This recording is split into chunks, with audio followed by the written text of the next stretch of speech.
Saudara dan saudariku yang kekasih, Salam, selamat berjumpa dengan Forkat, Forum Katekismus, tempat belajar firman Tuhan berdasarkan Alkitab dengan menggunakan buku Katekismus Gereja Kerasulan Baru. Damai sejahtera Tuhan Yesus Kristus menyertai kita.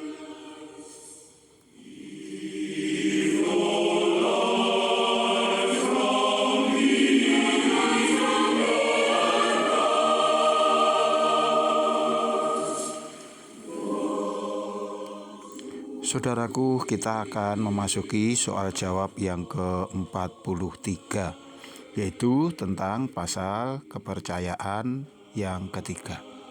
Soal 43. Apakah isi pasal kepercayaan ketiga?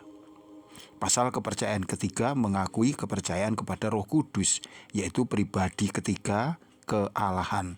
Begitu juga kepercayaan kepada gereja, persekutuan para suci, dan keselamatan selanjutnya.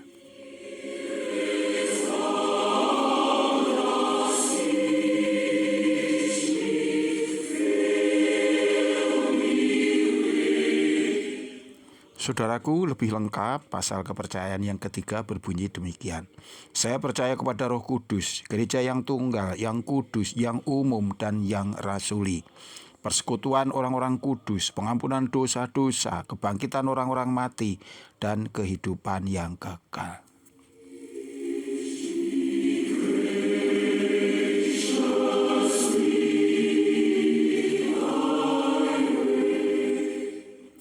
Pasal kepercayaan ketiga dimulai dengan pengakuan kepercayaan kepada Roh Kudus. Roh Kudus adalah pribadi ketiga kealahan.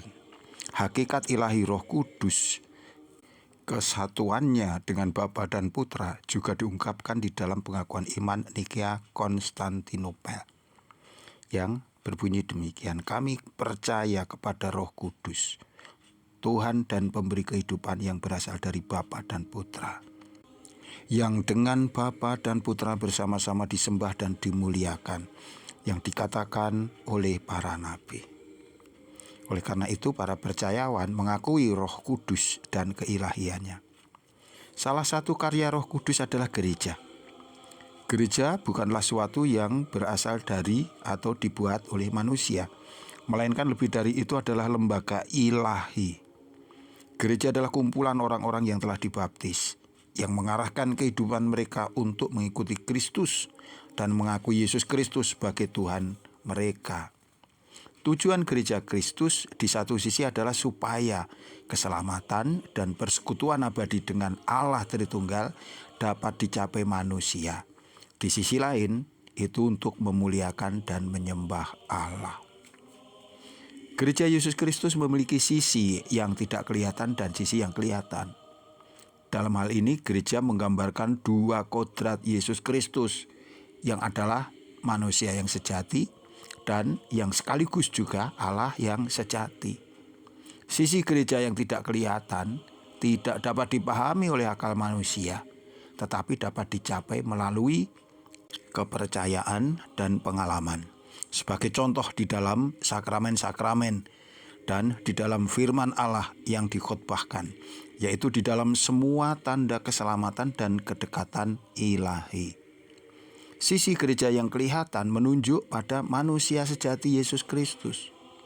Seperti manusia Yesus, gereja adalah bagian dari sejarah umat manusia. Meskipun manusia Yesus tanpa dosa, namun tidaklah demikian dengan sisi gereja yang kelihatan. Karena orang-orang yang aktif di dalam gereja berdosa, gereja ambil bagian dalam dosa manusia. Jadi kesalahan dan kekurangan dari sejarah manusia juga ada di dalam gereja. Dalam Apostolikum hanya dibicarakan tentang gereja yang kudus dan atau umum. Istilah gereja yang tunggal, yang kudus, yang umum, dan yang rasuli diambil dari pengakuan iman Nikea Konstantinopel. Rumusan ini menjadikan jelas kriteria penting dari gereja Kristus, yaitu gereja adalah tunggal, adalah kudus, adalah umum, dan rasuli.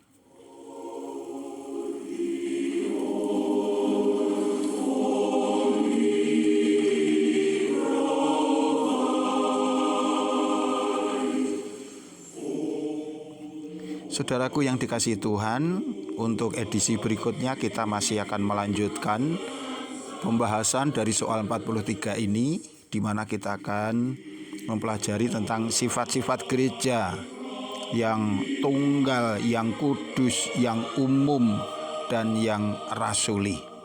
Kiranya Tuhan senantiasa mengaruniakan hikmat kepada setiap orang yang bersungguh-sungguh mencari Dia.